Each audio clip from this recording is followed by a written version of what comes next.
Hello there. I am Claire Noble, the program manager with the Vail Symposium.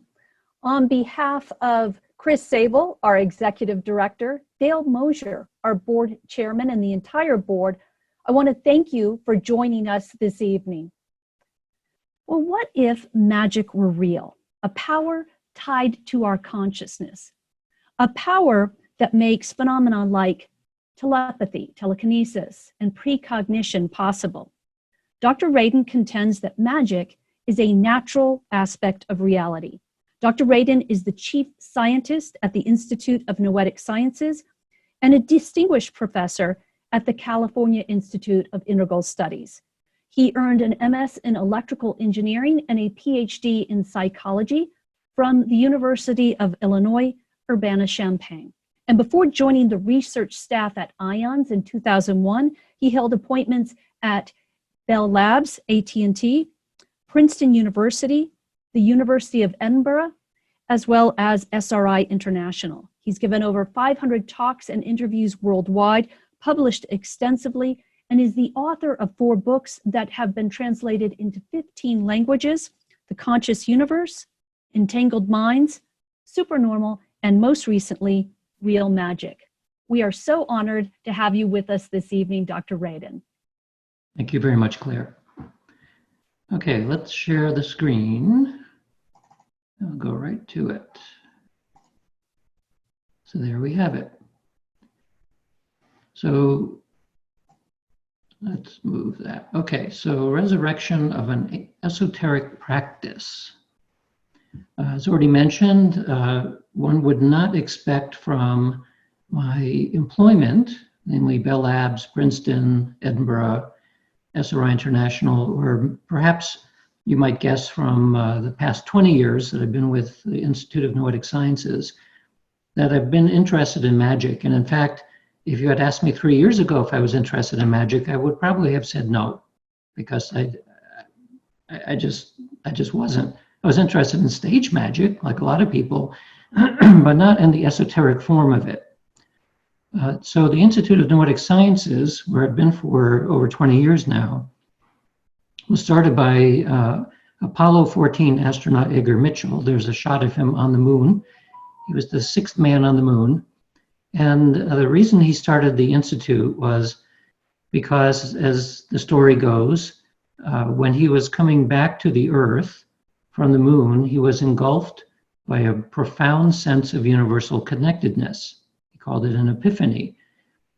He said, the presence of divinity became almost palpable, and I knew that life in the universe was not just an accident based on random processes. The knowledge came to me directly. So that last phrase is what noetic means. It's about knowing directly and knowing for certain that it's correct, but not knowing how you know that. So because Edgar came from a military and scientific background, when he came back to the Earth, he was so perplexed by this mystical experience that he was determined to use the tools and techniques of science to try to understand what a mystical experience is. So when he got back to the planet in 1972, the following year, he started our institute, and this is a shot from the institute in Northern California. That's what it looks like. Here's another shot. We're in the rolling hills. Yet another. That's what it looks like at dusk. It looks a little bit like summer camp because the campus itself was built as a university in the 1970s. We actually bought it in around the year 2000. So we kept it looking the way that it looked back in the 70s. This is the team with some of the expertise in our team. A few of these people have gone on to other positions, but the range of expertise and disciplines are about the same. So we have a bunch of neuroscientists, computer science, neuromolecular biologists, naturopathic physician. I'm there in the middle. That's our group. And so why am I talking about magic? Well, first of all, what kind of magic am I talking about? I'm not talking about magic whitening toothpaste. And I'm not talking about baby magic, baby bath, or instant eye lift, eye magic. These are uses of the word magic which convey a sense of mystery and miracles, but that's magic in the vernacular. I'm also not talking about magical thinking, which is very popular, especially in sports. So here's a manager putting the whammy on the other team. And here's a baseball player who uses Victoria's Secret perfume before every game because it's his lucky perfume. So this is magical thinking. I'm also not talking about fictional magic, and I'm not talking about fake magic. So all of these previous forms of magic, everyone enjoys. I enjoy it too, but I'm talking about real magic. So what is real magic? Real magic fits into three classes of practices. So the first one is divination. This is seeing through space and time. The second is called force of will, which is using your will to affect change in the physical world. And the third is called theurgy, which is the idea that you can communicate with spirits. So these are the three practices that have been around since the beginning of humanity, virtually from shamanism to today. Those are the three characteristics of what we call real magic.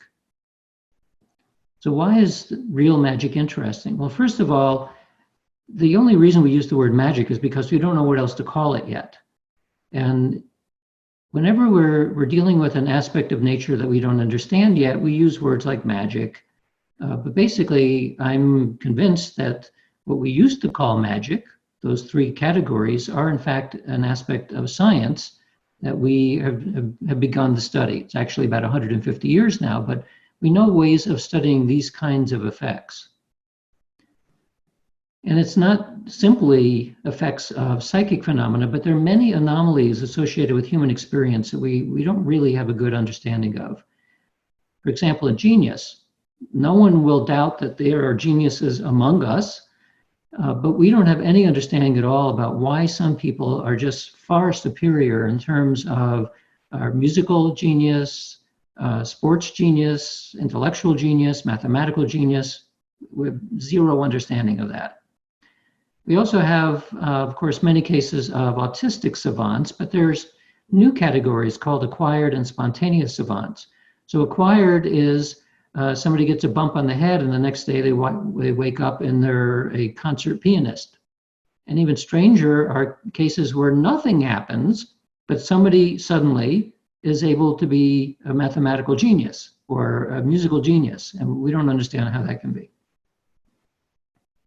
And dissociative identity disorder is the idea that there are multiple personalities that can exist in one body. And the anomaly there is that physiologically, the different identities in the same body show very different physiological states. And the change from one state to the other is very fast. So we don't understand how that can be either. Of course, psychic phenomena are quite mysterious, and we're talking about telepathy, clairvoyance, precognition, and psychokinesis. So why have I focused on psi, these psychic things?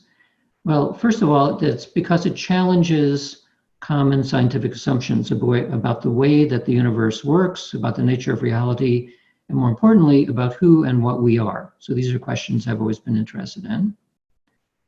And more importantly, they're amenable to scientific study. Like, we don't simply have to pay attention to anecdotes or experiences that people have, but we can put them in the laboratory. In addition, the study of psychic phenomena are so challenging that they've stimulated methodological advances in science, many of which have been adopted by the mainstream, but they don't know where these ideas came from. There's also a very distinguished scientific history of scientists whose names you might know, who have been interested in these kinds of phenomena for a very long time. So we can go all the way back to the beginning of empiricism. Francis Bacon is considered the father of scientific empiricism. Isaac Newton, a name everyone knows, Galileo, Robert Boyle. These are all famous scientists at the beginning of the age of reason. Francis Bacon wrote in some of his original writings about how to test for telepathy and psychokinesis. There was no doubt that he believed that they existed, but his interest was, how do you test whether these things would actually exist. Isaac Newton wrote much more about alchemy than he did about physics. Galileo wrote a huge amount on astrology. Robert Boyle wrote about clairvoyance. In more modern times, you have J.J. Thomson, a Nobel laureate, Marie Curie, a Nobel laureate, Alfred Russel Wallace, William Crookes, William James, all famous names in modern science. Thomson wrote about and conducted experiments in telepathy. Marie Curie attended seances and studying mediumship. Alfred Wallace was interested and wrote about spiritualism. William Crookes did studies on mediumship. William James did studies on mediumship. In even more recent times, J. Edgar Hoover at Stanford, Hans Berger, the inventor of the EEG, Charles Resides, Nobel laureate in medicine, J.B. Rhine at Duke University, Gustav Fechner, who started the discipline of psychophysics, and Jack Parsons, one of the original people in the JPL laboratory. So why are these people there? Well, Hoover developed the idea of a randomized double-blind trial for studying clairvoyance and telepathy. Hans Berger, who developed the EEG, the reason he did that is because he had a telepathic experience with his sister, which so shocked him as a young man that he was determined to find out what was the source of what he called the psychic energy. And that led him to develop the EEG. So the foundations of the neurosciences was a telepathic experience. Charles Richet was the first to develop the use of statistics in psychological tests for an ESP test. J.B. Rhine, of course, at Duke University is well known for ESP studies, but he developed the modern idea of a meta-analysis, which is now used by every social and psychological discipline and medicine. Fechner developed psychophysics because he was explicitly interested in the relationship between mind and matter from a spiritual point of view. And Jack Parsons, who developed rocket engines, among other things, was a practicing magician, not a stage magician, but an esoteric magician. The other reason why I'm interested in psi experiences is because they're extremely common. We did a survey among psychic enthusiasts, among the general population, and among scientists and engineers, and gave them a list of 25 different kinds of experiences, but didn't call any of them psychic. We just gave a description of a kind of experience, all of which actually are psychic, but we didn't call it that. So among psychic enthusiasts, not surprisingly, 99%, or on average 13 of 25 of the questions, people said, yeah, they've had that kind of experience. The general population, 94%, on average 7.7 of the 25 experiences. And of course, the reason why we ran this was to find out what do scientists and engineers think. And their reasoning was that because scientists and engineers are deeply embedded in the current worldview of materialism, and probably have not encountered much about the studies of psychic phenomena, we figured their experiences would be quite low. But in fact, is 93% of the scientists and engineers, on an average more than the general population, 8.7 out of 25 of the experiences they said that they had experienced, including a small percentage, but nevertheless non-zero, of really strong effects like levitation. So it's the idea that that people aren't interested in this is nonsense. A lot of people aren't interested because of their own experiences. So the underlying scientific question then is, well, is this real? Like what is actually going on here? So there's a lot of mundane explanations for what people call psychic. About half are coincidence, simply not understanding the nature of probability and coincidence. A small percentage is confabulation. These are events that occur but are misremembered. Some of it is fraud. Some of it is selective memory. And then there's always something left over. And that's when it gets interesting, because it's not any of the mundane explanations, it's something else. Well, how is psi studied? Well, 50 to 100 years ago, these are pictures of J.B. Rhine on the left and subjects in the lab on the right. So to do an ESP test, you'd use ESP cards, as on the left, or if you're studying psychokinesis, you'd use things like falling dice. But like every other area of science, we're now modern and sophisticated, so we use the methods of neuroscience, methods of psychophysiology, methods of physics, and methods in the social sciences, including questionnaires and structured interviews and things of that sort. So what's then the relationship between magic and psychic phenomena, at least as studied by science? Well, if you recall, this is the traditional ways of thinking about the practice of magic: divination, force of will, theurgy. So what does science have to say about divination? So this is about seeing through space and time. So how would we study perception through space? Well, the modern term for clairvoyance is remote viewing. So this is an example of the kind of experiment that we did when I was at SRI. SRI, by the way, is was the home base for, actually one of two home bases for the US government's interest in remote viewing for purposes of espionage. So this was one of the methods that was developed for that. So you simply ask somebody to describe where your friend is. And of course, you have no idea where your friend is. They're out there somewhere. And your job is to simply imagine it. Imagine where your friend is. That would be remote viewing. So let's say the friend, and this is an actual case, would make a sketch and make some notes in the sketch about where they think their friend is. So the labels here say very open, very airy, lots of poles and construction, something like a fence, like looking at something that narrows.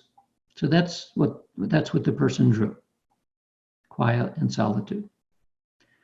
So here, before all of this experiment was done, there were 4 possible places where the friend could be sent. And of course, the remote viewer had no idea what these 4 were.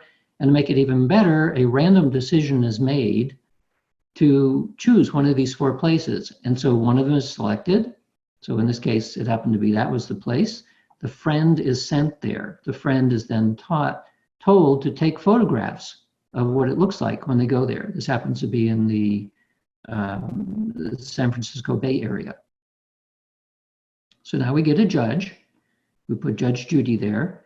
The judge is only shown the transcript, which could be a transcript of words or pictures or anything that the remote viewer had written down. And then 4 pictures, one of which is the real place, and then the others are decoys. So the judge has to decide based on the drawing, where does she think the remote viewer was describing? So we know that the answer is this. This is where the friend was. And the judge has to then decide which one of these 4 places she thinks it is. Well, the drawing's pretty close to that. So this trial would be a hit. Otherwise, it'd be a miss. So it's obvious in this case that you can get a hit 1 in 4 times by chance. 3 of the 4 times you would get a miss. So if you look at the representative tests of this type, at SRI, there were 770 sessions. SAIC is another defense contractor. They did 445 sessions, and at Princeton, 653 sessions. You can see the probabilities here are all far less than 1,000,000 to 1. The odds against chance are 1,000,000 to 1 of getting the level of accuracy that we actually saw. So we knew that under laboratory conditions, that people can do this kind of clairvoyance. Now, these people are not off the street in the sense that they were selected for being highly talented. Nevertheless, talented people are quite good at these kinds of experiments. So these have been published again and again. So this is then, when I'm talking about z-scores and probabilities and so on, this is science speak. But there are other ways of thinking about, is this actually real? And one way to address the question is to ask, is it pragmatically useful? So here we have in Fort Meade, Maryland, remote viewing spying unit from 1979 to 1995. I was on this program in 1985, so I saw some of this in action a little bit. So on the bottom, these are names of agencies. So we have like the Army, the CIA, the DIA, Joint Task Force, NSA, US Coast Guard, and so on. And the numbers are the numbers of times that these agencies came back to the Fort Meade unit, which was the Army remote viewing unit, to ask for additional remote viewings. And so the pragmatic usefulness of this is demonstrated by the fact that the DIA, for example, or the CIA, the Joint Task Force, came back again and again because they found the information to be useful. So that's a different way of thinking about what's going on without having to rely on statistics. If you want to know much more about all of this, there are a number of books out that are really good. So the ESP Wars East and West is about the simultaneous use of remote viewing on the part of the US and Russia, at the time the Soviet Union. We both had programs going at the same time. Back before the Cold War ended, we suspected that, but we didn't know it for sure. And after the Cold War ended, we knew for sure. We met the people who were involved in the Soviet or Russian remote viewing program. And there's now 4 volumes called the Stargate Archives. Stargate is one of the last code names for this formally classified program. And the 4 volumes cover in great detail the actual reports and most of the research that was actually done under the auspices of the government program. The forward of this, William Cohen, was the Secretary of Defense during part of that program. Another way, so I talked about perception through space. Here's how we know that perception through time is also a real thing. So I call it presentiment. And the way the experiment works is this. You take some kind of physiological measure. In this case, it could be EEG, could be skin conductance, could be anything. You make a random decision to show one of 2 kinds of pictures. It could be a very calm picture like this, or you show an emotional picture like this. And you're recording physiology continuously. And so here it shows what happens to physiology. First of all, if the future picture that is shown is calm. So as you see, the stimulus occurs in the center here, time 0. And you see that after the picture, the calm images, person remains pretty much calm, but afterwards is a big response for emotional pictures. So the presentiment is that before the picture shows up, and even before the picture is selected, usually randomly by a computer, the person is already becoming emotional before the emotional pictures, and they remain calm before the calm pictures. So this is a completely unconscious response. This is, I call presentiment because it's pre-feeling. Your body knows, or your unconscious mind knows before you see the image itself. Here's another example of presentiment and pupil dilation. So we're measuring the size of the pupil while looking at different kinds of pictures. So here too, time 0 is when the picture is selected and then shown. And we're interested in what happens before the picture. And so there's a very strong emotional contrast in the pictures that we're using. And the probability is very clear that there's a difference in the size of the pupil of the eye, depending on whether you're about to see an emotional picture or a calm picture. Again, this is completely unconscious. We don't ask people to do anything in this study other than to simply look at the pictures. So some colleagues of mine did a meta-analysis of the studies reporting this kind of experiment that have been repeated a number of times. And if anyone tells you that scientists are not interested in this, they don't know what they're talking about, because the Frontiers series of articles, there's well over 2 million articles that have been published so far, and this article has been viewed at a rank which is more than 99% of all of the articles published in Frontiers. So people are definitely interested in these kinds of effects. Well, is that pragmatically useful? So this you may recognize, unfortunately, as being the place of the largest mass shooting in US history, which was at the Mandalay Bay Resort in Las Vegas. And so what we did to look at whether there is some kind of mass presentiment going on is we used the Twitter feed. And in Twitter, you can measure the words to look for sentiment. The sentiment analysis measures the degree of happiness or sadness in crude terms. And so this is showing over many, many days that sentiment rises and falls predictably from day to day. So it rises sometime in the morning and goes down in the afternoon and evening. So this means that the general mood of the tweets that people are putting out change day after day. So this is the day of the shooting, and this one is measuring sentiment about the term terrorism. So this was considered a terrorist act, and this was the worst sentiment in Twitter up to that date. I haven't tracked it afterwards, but it showed that there was very serious comments being made after the shooting about terrorism, and we were interested in, well, what about before? So the blue line here is showing on average, what does this line look like over the course of a day? So it goes up and it goes down. This line is what was happening on the day of the shooting, and that is the shooting itself. That's when the shooting unfolded after, it was like 10:30 at night.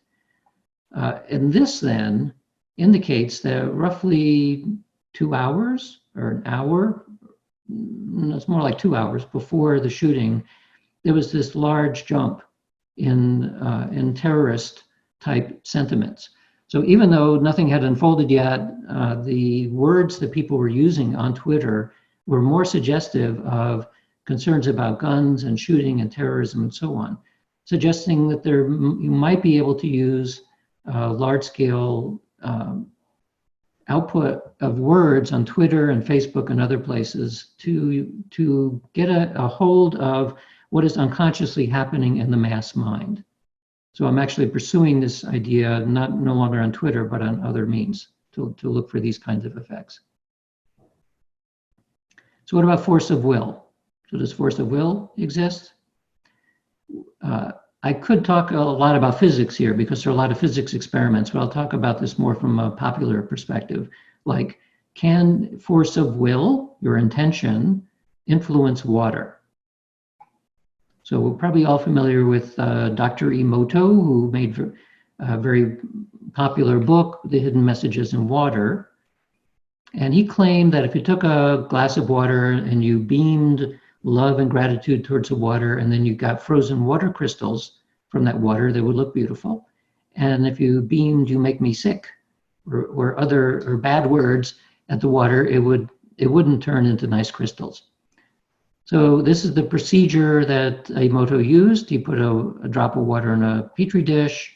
He'd freeze them in a freezer, in a walk-in freezer, in fact. And then you go inside the walk-in freezer with a microscope and you can take a picture of the very tip top of the frozen water crystal. So there's the tip top, there's looking at the crystal itself, and here's a close-up. So these are very tiny. These crystals are much less than a millimeter across. They're very small. So I was at a talk with Dr. Emoto and said, have you ever done this as a double-blind test? And the answer was no. And I thought this is important to do it as a double-blind because when the technician knows what kind of water is being used, they might select the good-looking pictures and forget about the rest. So we did an experiment where we had both treated water and control water. So this is Dr. Emoto in Japan, who is going to direct the people, 2,000 people in a conference he was at, to pay attention to 2 bottles of water, which are inside our laboratory. This is going ahead by itself because I forgot to turn off the automatic advance. So these are the 2 bottles sitting in a chair in our shielded lab in California. He's talking to his audience in Tokyo, and they're doing a prayer of gratitude, sending it to these bottles of water. What Dr. Emoto did not know at this point is that we had 2 other bottles sitting aside, which would be the controls. So we sent him bottles A, B, C, D. We didn't tell him what they were like, which ones had been exposed and which had been not. And we asked them to have the technician take pictures of crystals made with these waters and send us all the pictures back. So some look like this one on the upper left and some look like this one on the lower right. And then these were the level of beauty that we asked for 500 analysts to look at all of the pictures and to rate the beauty blindly. So they didn't know which was treated and control. In fact, I didn't either. Afterwards, we broke the blind, and as you can see here, the probability of the difference between the treated and control was significant, and it was in the direction that Dr. Emoto was claiming. So slightly more beautiful crystals for the treated water and less so for the controls. But you can also see by the different bars here that some of the control images were pretty good, And some of the treated images were not very good. So we have to rely on statistics, and the statistics show us that sure enough, the treated crystals, water crystals, look better. So then we decided to do another experiment to see if we could influence tea. So we took a batch of tea, separated it into 2 batches, the same, this is oolong tea. We had 3 Buddhist monks bless this tea in such a way that people who got the tea would have elevated mood. So we recruited 100 people who would get the treated tea and 100 people who would get the untreated tea from the same source. We asked them to record their mood every day for a week. And on days Tuesday, Wednesday, Thursday, they would drink the tea and then record their mood. And we had them do it on Friday, Saturday, Sunday, Monday as well. So we'd have a baseline. I'm skipping over a bunch of stuff here, but under double-blind, placebo-controlled conditions, we measured the blessed tea as being better mood than the untreated or the unblessed tea. So those of you who are familiar with statistics, these are the 95% confidence intervals. We saw a significant difference then, that even under conditions where we're giving people tea, they have no idea what it is they're taking, the mood was actually better. So intention improved tea. This is, of course, intention by expert intenders, the Buddhist monks. We did a similar experiment with food. So we did a double-blind, randomized, placebo-controlled experiment with chocolate. Again, the Buddhist monk, in this case, an enhanced sense of energy, vigor, and well-being, and a Mongolian shaman as well was asked to influence the chocolate. Now, the chocolate in this case were these little pastels, like the size of around $50 of dark chocolate. So we had to recruit people for the experiment. We had a group that would get the blessed chocolate and the control. This was a very easy experiment to recruit people for because they had to eat chocolate in this. Normally, when you try to recruit people for an experiment, it's impossible. So the same design here, 7 days, the middle 3 days, they would eat the chocolate and record their mood. And this is the result. This is a graph showing what's called mood disturbance. It's upside down from the previous graph. And so the further down you go, the better the results. And so on the 3rd day of eating the chocolate, days 3, 4, and 5, yes, we got a significant difference in mood for people eating the blessed chocolate. So yeah, intention influences food as well. This is making me hungry because I haven't had dinner yet. So does intention influence plant growth is the next stage. And the reason we went to this is because the previous studies were looking at subjective measures. So we wanted to measure objective measures. So we used a little plant called Arabidopsis. We had 3 Buddhist monks in Taiwan bless water, and we had control water that was not blessed. And this is what the Arabidopsis looks like when it's growing.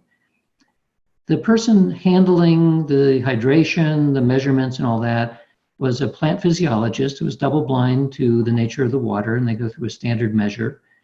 We're interested in something called the hypocotyl, which is the distance from the top of the roots to the bottom of the first leaves. And the reason why hypocotyl is an interesting measurement is because if you have a short and fat hypocotyl, it means that the seed, first of all, is very healthy, because it didn't take much to get the leaves opening. These leaves have to open for it to start getting energy from the sun. And so we wanted a short, fat hypocotyl. And in fact, this is the result. This is the treated water seeds. Treated water seeds have a shorter, fatter hypocotyl than the control. So in terms of absolute numbers, it's not that big a difference, but statistically, probability of 10 to the minus 14th that these are the same. In other words, these are not the same. The treated water was really much shorter, or at least statistically, much shorter hypocotyl. We're also interested in 2 pigments. Chlorophyll is a green pigment, anthocyanin is a purple pigment. So we measured that in the seeds as well. Anthocyanin is like an eggplant and blueberries and that sort of thing. So here we want more anthocyanin. which indicates a healthier plant. And indeed, at the controlled water, we got better results. So in the chlorophyll also, chlorophyll, we got significant results, but not quite as good as the other measures. And just as a side effect here, the only difference between human hemoglobin in the blood and chlorophyll is the difference between iron in the center or magnesium in the center of the molecule. Otherwise, it's basically the same. So when you think about the blood of plants, it's green.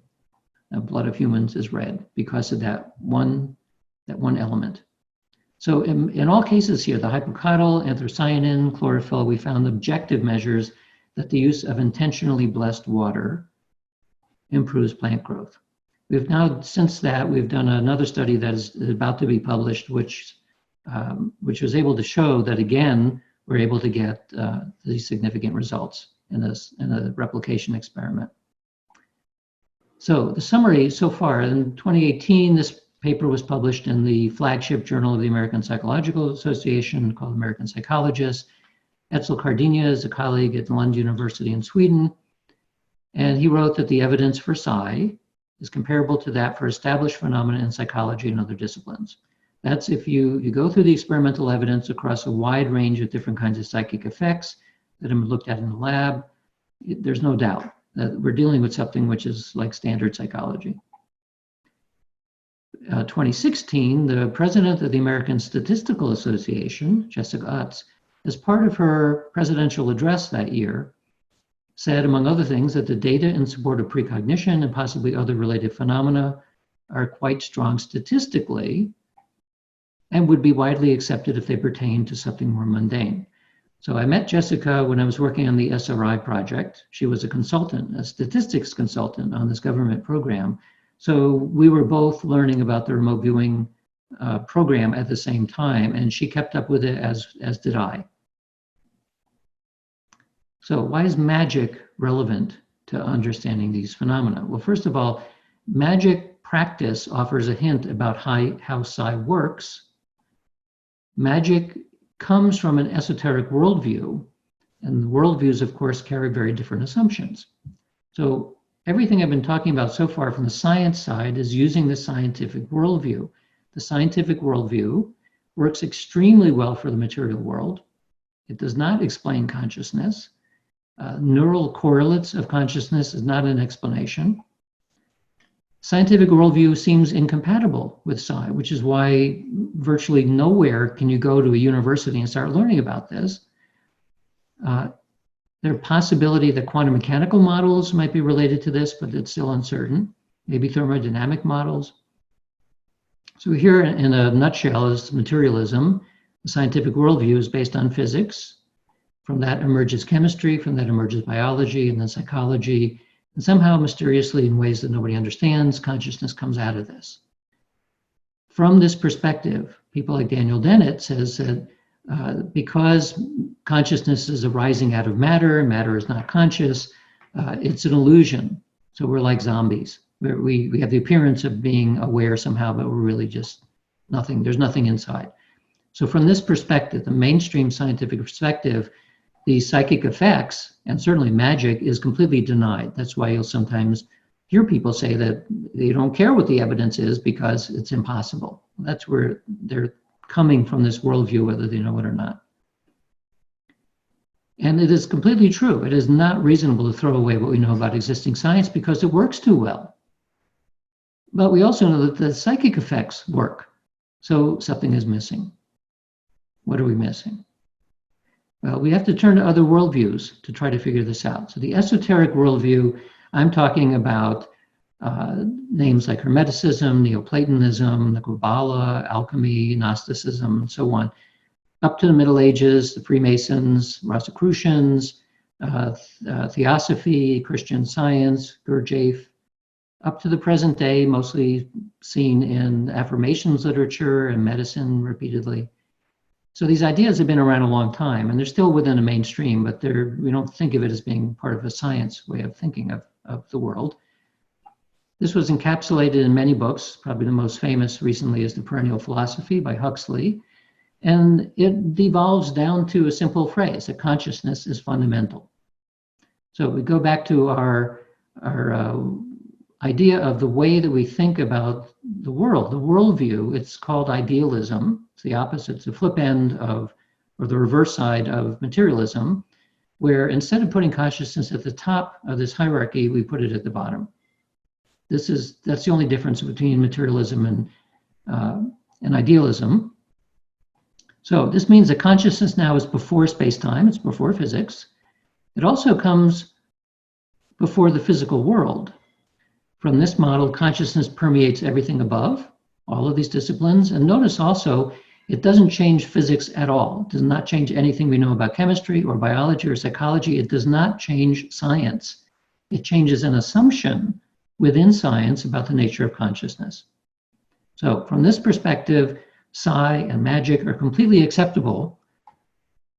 Why?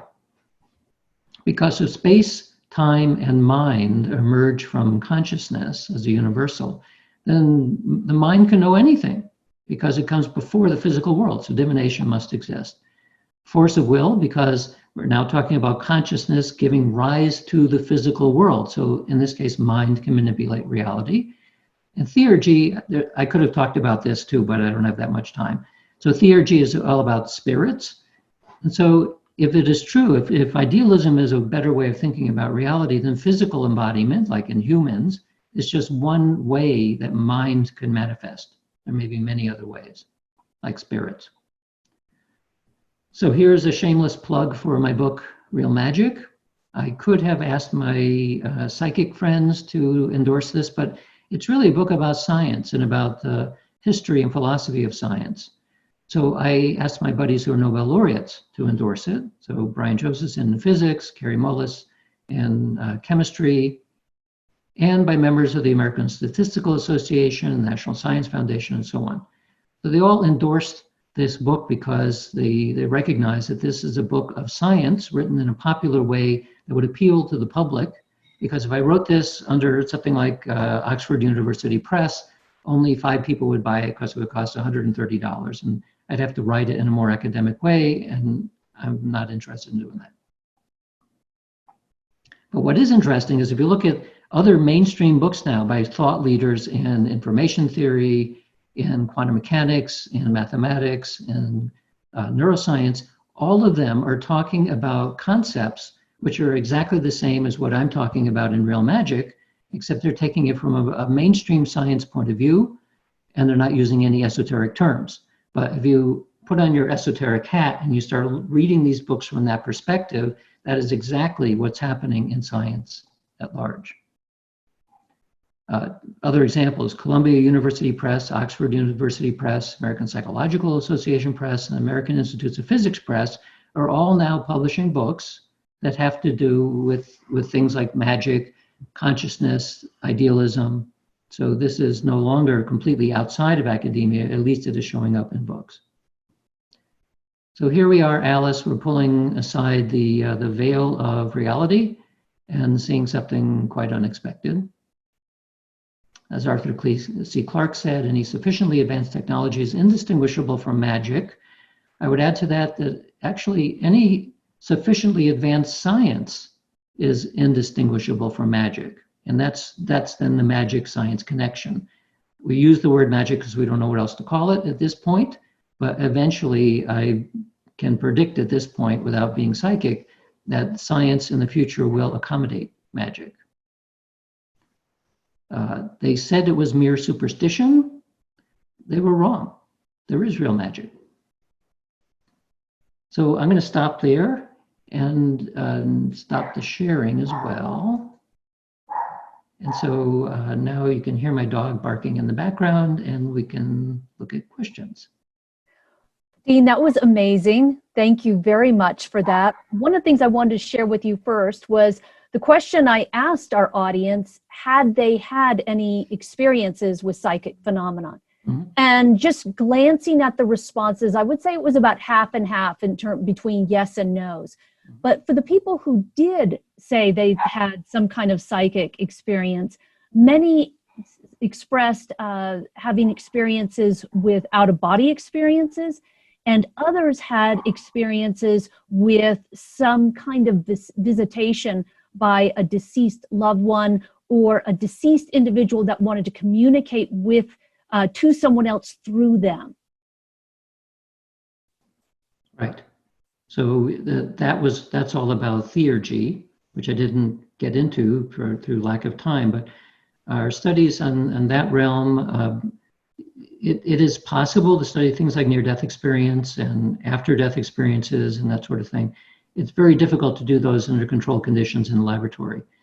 So what we have been doing is primarily studies of mediumship and channeling, both of which are amenable to being studied in the laboratory, and that's the way we've been doing it. So what we've been able to show with mediumship is that the mediums, these are professionals that we work with, they can get verifiable, correct information from clients without knowing anything about the clients under double-blind conditions. So we know that the information they get is right. We don't know where it comes from. And this has been a problem for over a century because people have been studying mediums for a long time. Medium's experience is that the person is departed, a spirit of some kind. It's very, very difficult to prove that that's the case. And the reason is that it might be telepathy, which we know from the laboratory that exists. It might be clairvoyance, which we also know that exists. It might be precognition. It might be a whole bunch of things which are psychic, but we can't independently test that it is actually a spirit. So I do have colleagues who are trying to work on this problem to tell the difference between a non-human invisible entity that most people can't see, but some can, we call them mediums, versus some other kind of psychic effect. For people who've had that experience, whether it's a deathbed vision or somebody dies at a distance and they show up at the bedside 3 o'clock in the morning, or you hear something, those are very common experiences. Again, we don't know for sure that it is a actual deceased person coming back in spirit form, but of course we'd like to know. So we're pursuing that issue as best as we can from a science perspective. I thought it was very interesting that the study that you did with remote viewing, you acknowledged that you used talented individuals for that. But then the studies on divination and presentiment, that seemed to be the general population, and that the general population has sort of access to that ability. Right. So we use the general population when we're interested in telling whether something is true in general, not surprisingly. So it's not like we don't go walking along the street and choose people at random. Typically, because we're at the Institute of Noetic Sciences, that there are people coming for a workshop on meditation or dance or something like that. And we have been fortunate in asking people when they're on a break, would they like to do this? So they're not exactly chosen at random, at least in our studies, but for our colleagues who do these studies, oftentimes they're done in the academic environment, and they're getting psychology students who are doing these things for credit. So it is kind of random. And these are valuable because we're able to say that we know in general that things like telepathy are really real for the average person. They're not outstandingly accurate or strong, and they're usually not under conscious control, but nevertheless, we can say they're real. By comparison, for remote viewing, in that particular context, that was all about psychic spying. We wanted the best people we could find. So the results that we got generally are much better. For a presentiment test, that's a great kind of test because it doesn't require the person to do anything psychic. In the laboratory, we just say, we're going to wire you up, we're going to look at your physiology, look at pictures, pay attention to pictures, react emotionally according to the nature of the picture, but otherwise you don't have to do anything. And even under those conditions, we see significant results. And what's even more interesting is that there are many studies, we're using pretty standard psychophysiological methods in these studies. So there are thousands of studies that are similar where you measure somebody's skin conductance or heart rate or whatever while looking at pictures because the investigators were interested in what happens to the body after looking at an emotional picture. Those studies are recording continuously, so they have data before the picture shows up. And we've been able to get some of that data, and we find that there are presentiment effects in those data. which means that these kinds of presentiment effects are going on all the time, even in studies where they weren't even looking for it in the first place. Do you think, or have you looked into the ability to cultivate that ability so that it's stronger and it's something that you could summon at will? So there are two ways to train people. First of all, like any other aspect of human performance, natural talent helps a lot, and practice helps a lot. So the very talented remote viewers we work with practiced all the time. They're also naturally talented, but they practiced a lot. The other two methods that are traditionally used, or at least one that's traditionally used, is meditation. We did a survey with 1,000 meditators having different levels of practice and asked them what kinds of experiences they had. And 3/4 of them reported spontaneous psychic effects as a result of their meditative practice. And of course, if you look into the literature of classical yoga, Raja Yoga, it's very clear that these kinds of abilities are a natural outcome of doing yogic practice, meditative practice. So that was my book, Supernormal, which is all about this phenomenon. So the other way of doing training is based on something called interoception. Interoception is the degree to which you're conscious of your bodily functions. So the usual way you test this in the laboratory is to ask somebody to press a button every time they feel their heartbeat. So if you can feel every time your heart beats, it would mean that you have good interoception of some aspect of what is normally unconscious. So people can learn how to do that. And so a study was published about futures traders in a school in London, where they measured interoception and then they measured the profit that they were making in their classes as part of future traders. And the ones who had the best interoception were the ones who not only made the most profits, but the ones who continued on to make a profession in day trading. And for futures trading in particular, futures like flipping a coin. You can do some analytics, but most of it is kind of like a coin guess. And so the ones who were very sensitive to their gut, literally had good gut feelings, were able to follow that intuition and actually make profit.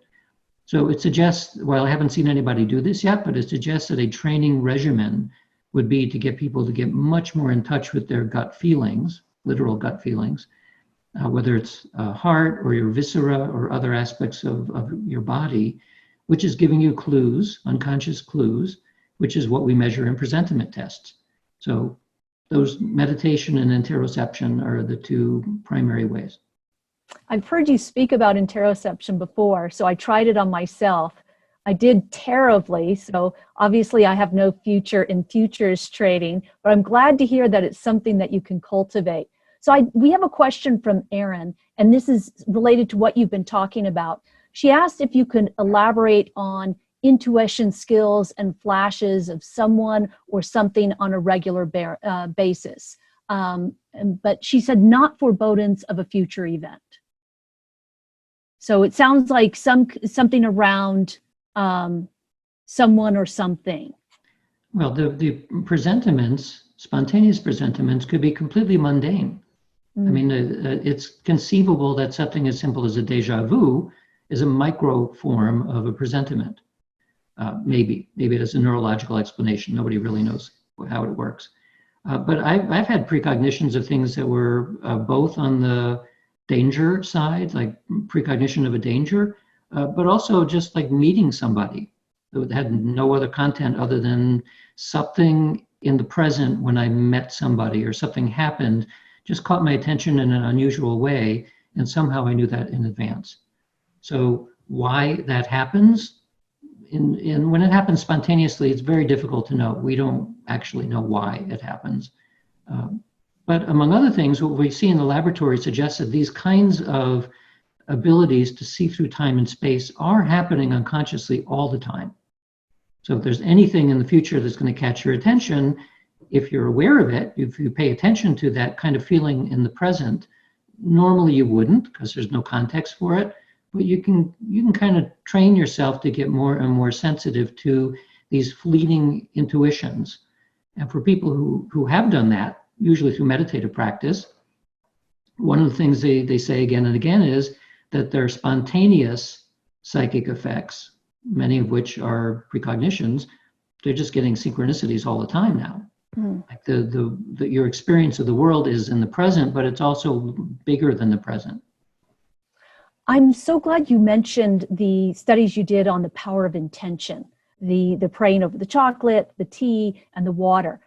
I have kind of two questions around that. One is, this seemed to be focused on something very small. Is there a way that it could be larger scale?